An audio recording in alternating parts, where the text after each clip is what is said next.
Well, good morning, everyone. I'd like to welcome you to our presentation. This is IATF Common Audit Report Application, or CARA, and Remote Auditing. My name is Joseph Krolikowski. I am a member of PJR's Veto Power Review Team.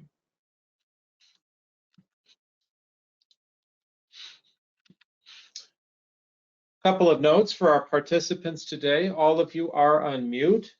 But we absolutely want to address the questions that you have. So we ask, please utilize the question portion of the dashboard. We will address questions at the end of the presentation. One of the more common questions that we get is whether or not this presentation will be made available after we're finished. We do make all of our webinars available in two ways. Firstly, if you'd like to get a copy of the slides, those will be available for download from our website shortly after we're finished. And if you'd like to rewatch this webinar with the voiceover, it will be posted to our YouTube page, and you can link that through the PJR website as well. Now, our presentation today is going to cover, as the title would imply, two separate topics. We're going to begin with CARA. We're now in year 4 of using CARA, and it's a fairly well-known commodity, but we want to still outline how it works from the client perspective and what our expectations are. We'll then shift gears and talk about remote auditing or virtual auditing within the IATF world. And there's been some significant changes in this area that we want to share with you. So let's begin with CARA. Now, CARA, as indicated, stands for Common Audit Report Application. It was released in fall of 2020. And at the time it was issued, it was intended to try to provide some consistency in the completion and reporting of the IATF audits. And CARA, of course, is used for all of the audit types from the IATF. So whether it's a stage 1 audit or a revisit audit, whatever the case is, your audit report comes from the CARA format. Now, CARA, one of the things that we still hear from time to time from our clients is, well, I entered such and so into the CARA database. And it's very important that you understand that CARA is not a database. Maybe some of you on our call today, you've worked in the aerospace industry, you're familiar with OASIS. CARA is nothing like OASIS. It is a web browser-based audit reporting tool. And every single party that's involved in an IATF audit is going to interface with CARA in their own space, so to speak. And we're going to share with you how the data is exchanged between users. Obviously, the most important of these being between client and auditor. But understand that whatever you're doing in your CARA space, your auditor can't see that until you share that information with them in a particular way. So let's keep going. Now, at this point, there's probably almost no one on our presentation today that hasn't gone through an audit where CARA was used for the reporting technique.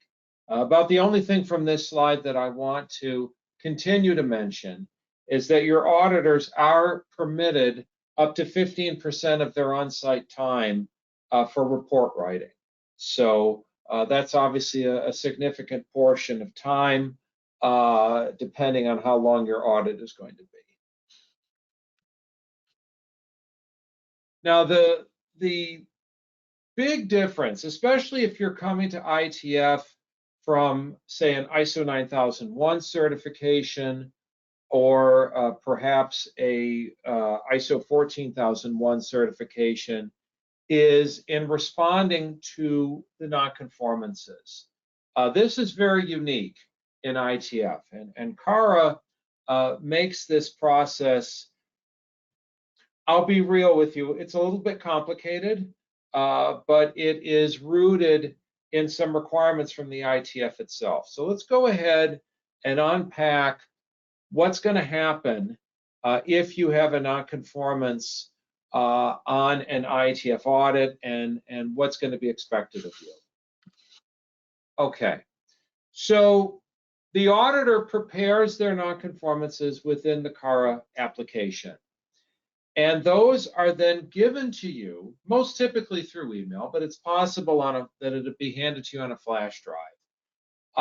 Those nonconformances are going to be given to you on what is called a JSON, a JSON JSON file. Now, your auditor, in most cases, they're going to give you a single JSON file. You can request, if you've got multiple nonconformances, you're allowed to request that you want individual JSON files for the individual nonconformances. So in other words, if one of the nonconformances impacts your purchasing team and you want them to work on it, and another impacts your quality lab, so you want them to work on that one, that's fine. You just have to ask. Now, the JSON file itself, if you try to open it anywhere other than CARA, you're going to get an error message. JSON is it's a very unique file extension, and to use it outside of the CARA system, it won't work. So as an example, I've got shown here, you're going to get an email from the auditor. Here's your nonconformities, and they'll be in the format of a JSON file. Now, the next step for you is to go to the CARA website, and I've got the URL here. It's nc-cara.iatfglobaloversight.org. Now, once you're there, you'll click the button that says Load Report or Backup, and you will import the JSON file that the auditor gave you. And once that's been loaded, you'll be able to respond to the nonconformance or nonconformances by clicking on the edit icon. And I've got that highlighted here.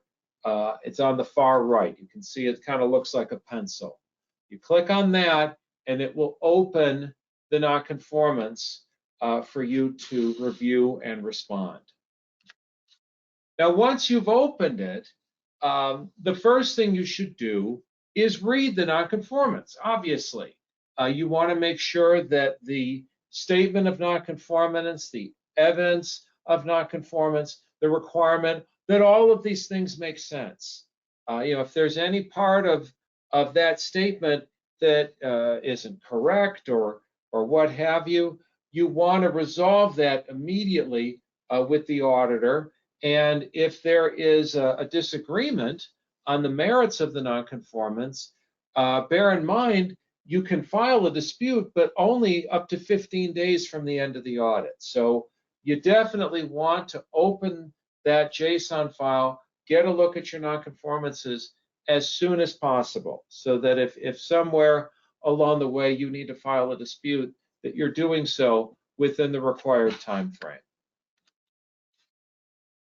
Now, assuming that the nonconformances are understood, that you agree with them, you are then going to provide your response. And there are a number of fields within CARA. There's a lot of spaces for you to fill in information.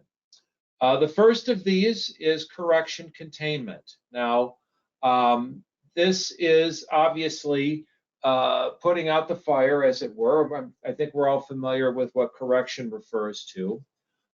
You do have to specify who's responsible. You do have to specify when the effort is completed. Now, the extent analysis piece of this is to be captured here as well. In other words, what efforts were taken for other similar issues, similar to the one that the auditor raised in their nonconformance.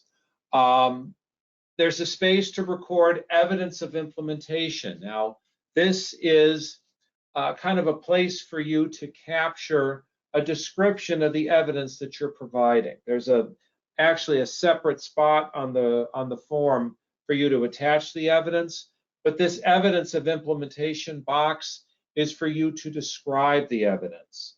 And the intent is that you want to make it easy for the auditor to understand what you're providing. So this can refer to, please see page 9 of 25 of the attachment XYZ, that sort of thing, that sort of commentary that makes it streamlined for us to do our evidence review and approve your correction.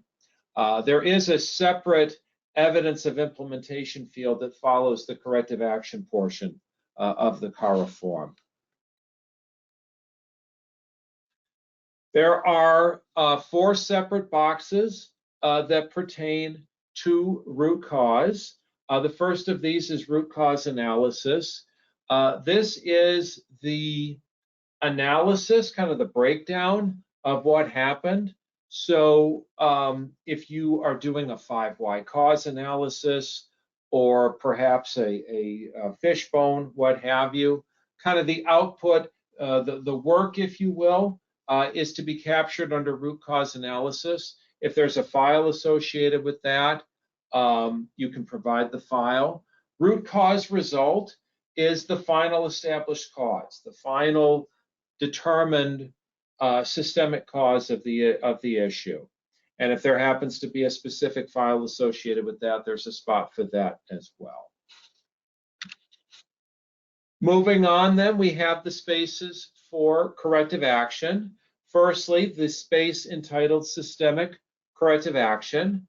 As with correction, you do need to specify timing and who's responsible. There is a systemic corrective action files box.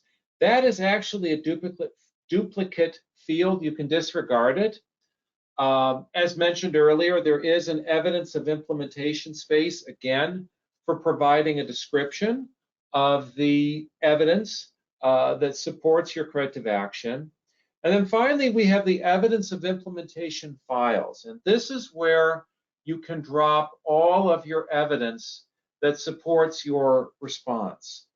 Now, bear in mind that CARA will only accept PDF and JPEG files as direct attachments. Now, if there's other stuff that supports your response, you still need to provide that to your auditor. So any, Word files, Excel files, etc. But in terms of things you can attach directly to CARA, it's only JPEGs and PDFs. Now, the final field that you are going to fill out in your CARA response pertains to verification of effective implementation. You need to fill in what did you do to verify that your efforts were fully deployed. Did you perform an internal audit? Did you have a specialized round of follow-up assessments, layered process assessments, what have you? What did you do to verify? And then if there's evidence that can be provided to support that that took place, we ask that you do so.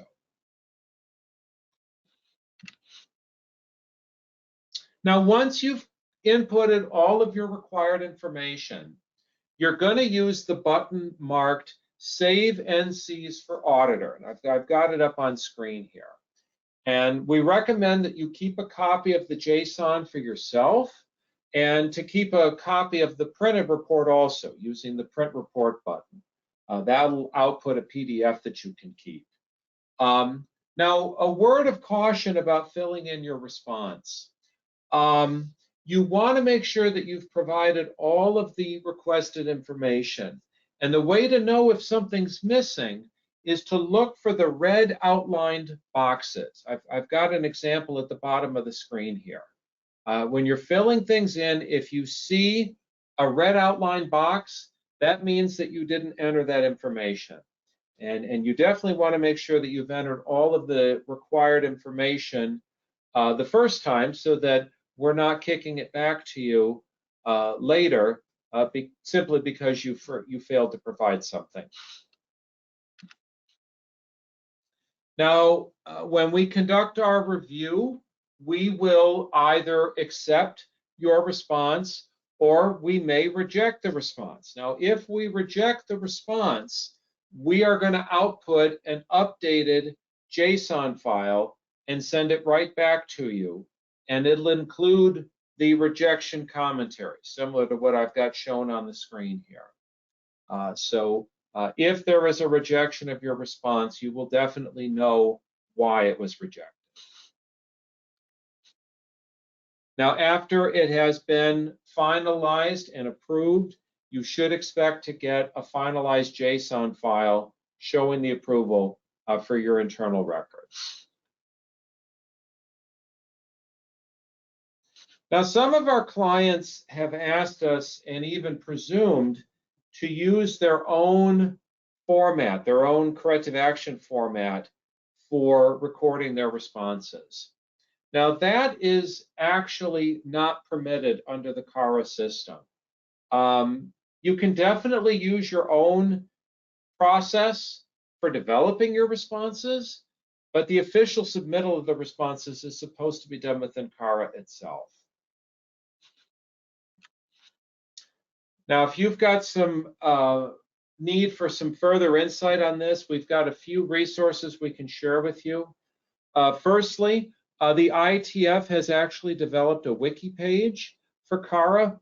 I've provided the URL here if you want to take a screenshot of that. Additionally, we have 2 training videos that walk you through the basic steps of interfacing with CARA if you're going to be responding to a nonconformance. And again, if you want to grab a screenshot of that, then you can watch those videos. They're about, I think they're about 3.5 minutes each. Okay, let's put CARA aside and let's shift gears and talk about remote auditing under IATF. So back in mid-2020, the IATF issued a document that was called the Global Waivers and Measures in Response to the Coronavirus Pandemic. And that document was known as the COVID memo. And for 3 years, that document dictated policy on remote auditing. Well, last year in October, the COVID memo was rescinded. It was taken away, and this was for a few reasons. Number one, because the pandemic was declared over by the CDC, and also because there's going to be some provisions for remote auditing in the new version of the IATF rules that's going to be coming out at the end of next month. So what this means for the time being is that if you have a remote audit request for IATF, it's going to require an approved waiver from the relevant oversight office. And here in the United States, that is the IAOB.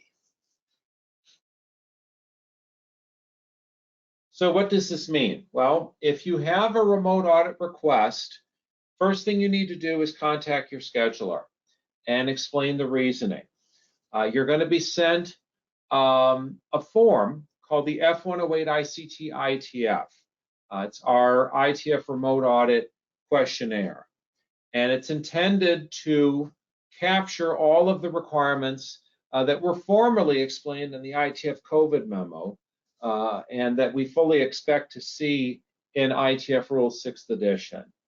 Among many other requirements, we are required to have a standard documented agreement between PJR and our client with regard to the remote audit. So the F108 ICT IATF provides a number of different fields. The very first field is, why do you want to have a remote audit or a partially remote audit? Is this because of a government travel restriction? Is it because it's solely an administrative type of audit that's going to be done, maybe a support location? Is it because someone on your team has tested positive for COVID-19? What are the What are the circumstances? Now, the rest of the form falls under what we call eligibility. And we unpack a number of different things. We look at what is the software that you intend to use for this. Is it going to be Microsoft Teams, Skype for Business, what have you?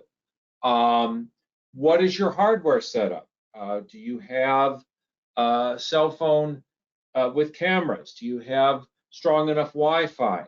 Do you have are all the various people that are going to be involved in the audit able to use these tools? Are your records electronic? In other words, is some scanning is considered acceptable, but you have to understand that it can't be to the extent that it's detracting from the audit process. That's the big concern. Are you going to be manufacturing your product during the audit? Is there, and this was more if there was a COVID-based shutdown, but we need to confirm that you're going to be running business as usual during the portion of the audit that you intend to be virtual.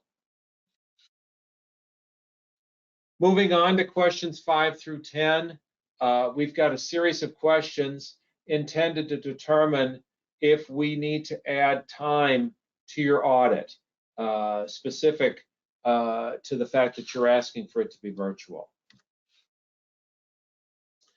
These questions at this point are of very limited relevance, but we have to ask, we're required to ask, have you been shut down recently as a result of COVID-19? And if you were, how long were you shut down? And what startup verification plans did you follow upon resuming your operations? What were the risks that you identified in resuming your operations? Were there any extraordinary measures that you had to take? Did you ever have to outsource your manufacturing? Did you have to make arrangements with sister plants or approved subcontractors or whatnot? What kind of resource challenges have you had as a result of the shutdown? Have you had to make any extraordinary changes to your day-to-day protocols?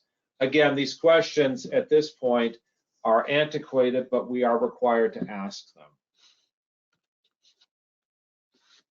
Question 11 is definitely not antiquated. This is very much relevant.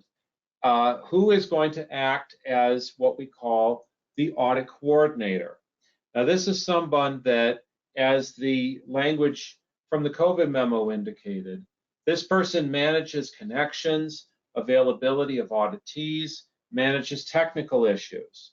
And ordinarily, this is going to be the party who is acting as the guide during the audit and therefore subject to all the bylaws associated with an audit guide. But it's not just that you're guiding the auditor. It also means that you are able to work through the technical issues that come up in a remote interface. Another item that you are going to be asked to acquiesce to is what's called a technology test session. This actually comes from the IATF itself in mandatory document number 4, where it states that the review needs to include a check that the client and the assessment body have the necessary infrastructure to support the use of the ICT. So this check, as it's referred to in MD4, we call a technology test session. Now, the last part of the F108 ICT ITF asks you to provide a listing of who your automotive customers are and advise if they are operational. This is also kind of an antiquated concept at this point. We don't have a lot of companies that are shut down due to COVID, but again, we are required to ask. Now, there are 2 elements in this F108 ICT that I want to spend just a couple of extra minutes on to make sure we have emphasized their importance. Firstly, the audit coordinator. And again, I've already kind of made my point on this, but you can't overstate it. This is not just someone that is introducing the auditor to the interviewees. This is someone that is going to be able to handle the technical aspects of the remote interface and not interject themselves into the interviews. So they are there to facilitate the remote audit and to make sure that things are going smoothly. And also this technology test session. Let's make sure that we understand the expectations here. This needs to include all of the areas associated with the audit. In other words, all the areas that are going to be included in the audit. So this might mean walking the entire production floor. This might mean going to all of the various offices. Wherever someone is going to be called upon to participate in the audit, the test session needs to reasonably account for those areas. So that means the test session is likely going to run for an hour to possibly 2 hours, depending on how complex your facility is. And it does need to take place outside of the actual audit event. It cannot be done and then 10 minutes later we're having our opening meeting, because if something goes wrong on the test session, we need to make sure that we can pivot and still hopefully have the audit take place on time. Now, if some part of the remote audit does not work, we have a couple of possible actions that we can take. We could potentially, if it's a surveillance assessment, we could add time to the next regularly scheduled audit. So if we lose a half day, 4 hours, we could potentially make a decision to move that time to the next audit. If it is a stage 2 or a recertification audit, in most cases, we are going to end up having to perform a supplemental assessment to make up the difference in lost audit time. Now, I want to assure everyone that we are a tenured provider of remote audits. We have at this point performed well in excess of 1,500 remote audits, including audits for IATF. Now, if you'd like to learn more about our remote audit process, I do encourage you to take a look at our webinar titled Virtual Audits in a Post-Pandemic World. In addition, we have a series of other webinars on topics like the interaction of processes and its importance to a successful audit, and numerous webinars on things like ISO 9001, Stage 1 assessments, etc. I mentioned earlier that Rule 6th edition is coming out shortly. We will definitely have a webinar put together for you on that topic as soon as possible. If you'd like to be kept informed of the latest news automatically, the very best way for you to do that is to visit our website at www.pjr.com. Go to the bottom of the page, enter your email address, and click subscribe. You will be opted in for updates on new standards, new webinars, and other helpful points of information. Okay, well, wishing all of you a great day, and thank you so much.